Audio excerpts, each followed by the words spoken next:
That's really a wonderful question.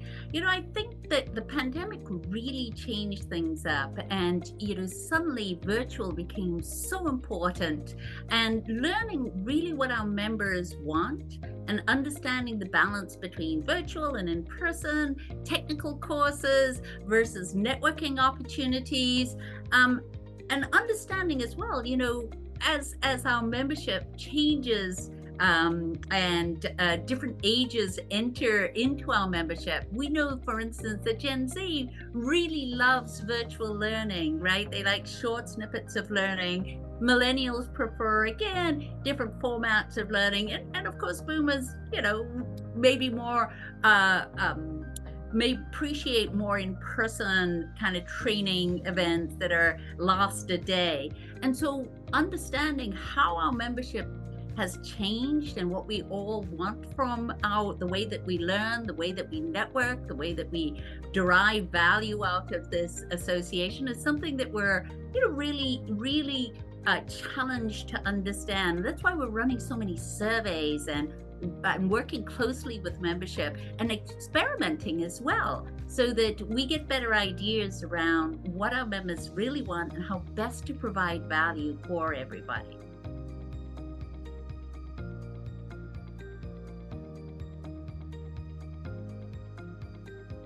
No doubt about the fact that the most exciting technological advance at the moment is Gen AI.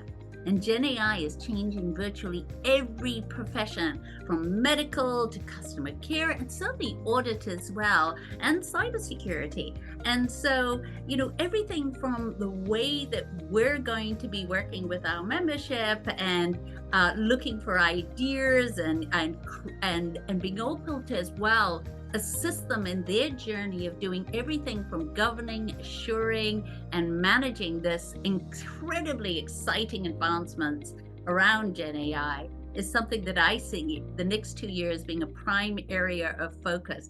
I mean, it's a dream to have a co-pilot on your shoulder helping you in everything that you do, and companies are adopting it at such a rapid scale.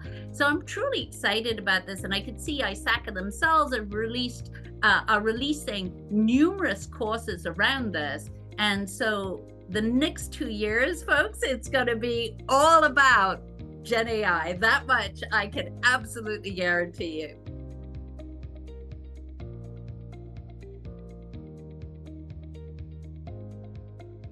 Yes, I feel that one of the areas that I really, really want us to focus on is looking at not only emerging technology, but emerging frameworks, emerging regulations, and really giving our membership a chance to understand everything from, NIST, right? It's version 2. Where are we with that?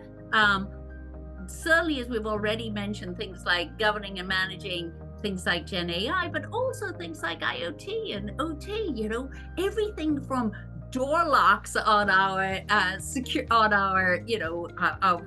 our premises over to a sustainable world where we're managing temperature through sensors, all of this kind of complexity that's there. And in association with that, as we've also mentioned, the changing way that we consume knowledge and learn as well. This drive towards perhaps shorter snippets of information, towards different ways of being able to interact. So combining online learning perhaps with networking opportunities from people that are actually in the same area as you. So huge amounts of changes from the way that we consume knowledge, the way that we learn, as well as what we're learning, just to keep up with all that's happening around us. There's no doubt, for instance, right, that we're going to be moving towards continuous compliance, and understanding how technology is bringing us there, is critical and exciting that we're actually moving in that direction. So I see a lot of changes that are going to occur from a chapter perspective around giving our members options and flexibility around everything from how we meet, how we communicate, right? Should we be networking online as well as in person? Should we be learning in different formats and ways, perhaps 1 hour sessions versus, half a day sessions. So lots and lots of things that we're really looking forward to trying, and that I see technology changing through things like virtual learning, through things like complementing that with in-person learning. Lots of options.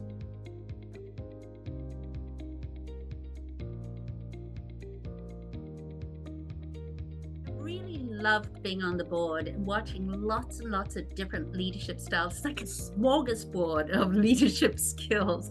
And often you're there and you think, I really love the way that this particular leader communicates, or this particular leader creates harmony. And also we sometimes, you might look and go, wow, I really dislike the way that that person does this, right? So it has been a tremendous journey for me around developing my own leadership skills by learning from other leaders about how they have created environments that really inspire people to do more with the chapter, to create more options. So I would say throughout my journey that it has been a fascinating journey around learning different leadership styles. And I love to tell you, as I said, that I loved all of it. But, I think it's more of a smorgasbord of that really works. That's something I want to take with me. I want to make sure that we operate well. I remember one president, she was wonderful around standard operating procedures, making sure people really knew what they were doing.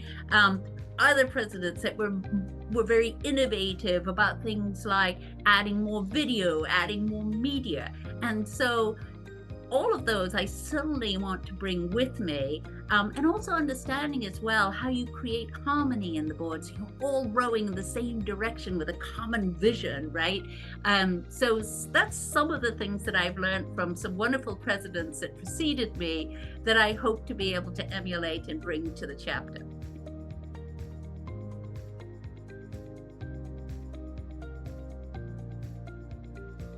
Big believer that in your career you need community.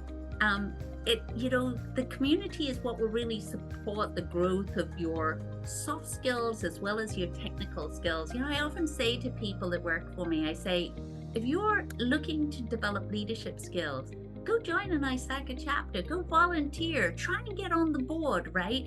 Because it teaches you so much about everything from managing, difficult people to being able to communicate better. And I always say, right, if you can actually host a conference powered by volunteers, those leadership skills will enable you to run a team of auditors or a collection of SOC analysts, right? So it has taught me so much and enabled me to grow as a person and as a leader. It's taught me how to communicate, how to negotiate, right? How to persuade, how to work with difficult people, how to become a better communicator. And it's still teaching me all the time about all of those different skills. Often people think it's by hard work alone that you climb the ladder and become a leader within your organization that you're working within. But the reality is, soft skills are just as important as technical skills. And that's really what this has taught me. I have, if anybody's ever looked, I have a whole series of certifications. And I remember, I'd worked for a startup, and the startup, I went out of business, and I was like, hey, I'll just be a very short time before I get a new job, because look at all of these certs, right? And the reality was that I hadn't focused on my own personal network. And as a result of that, I completely changed. I really increased my involvement with the community. I understood that I also needed this to be able to make sure that I had all the right people, because essentially it's people that give you jobs. So your next job is likely to be given to you by someone in the community, or perhaps I've written lots of recommendations for people that have volunteered in the chapter for different positions working in my directorate.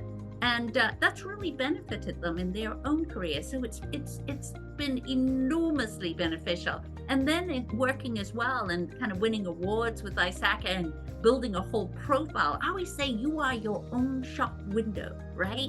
And in a more virtual world, all of that profile is partially on things like LinkedIn and other kinds of media that's out there. And so all of this adds to the story and the shop window of you.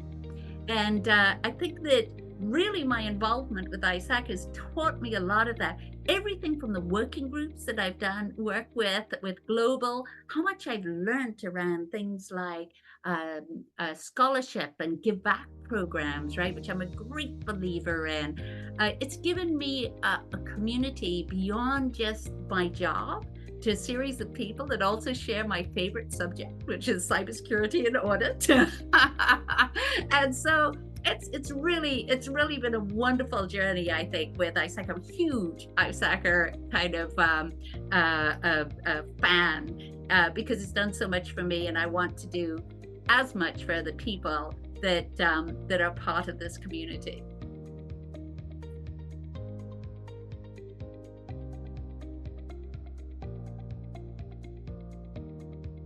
The thought that I would impart to people is that that what the chapter really brings towards you is a community. And by being part of a community, what that enables you to do is not only find your next job, but also find the people that will be able to answer the question when you're approaching a project like, I don't know, third-party risk management. How do I do that? Have you done that before? How did you achieve that? Keeps you up to date with all of that emerging technology. It gives you friends that share your same interests and your same passions around your career. It allows you to find mentors and coaches and proponents of new ideas and thoughts, and gives you opportunities to be able to exercise skills around leadership and build your own personal brand. And I see ISACA only, GWDC only growing from strength to strength. And I want each and every one of our members to be part of that. Is, we're only as strong and as great as members that are within our organization. And so please, I hope every single one of you takes that opportunity to be able to really participate in the chapter, enable it to bring as much value to you as it possibly can. And the only way that will be true is if you participate, and way more than just sitting in and attending some conferences. Come and join us and build this community and make this as valuable as possible to everybody.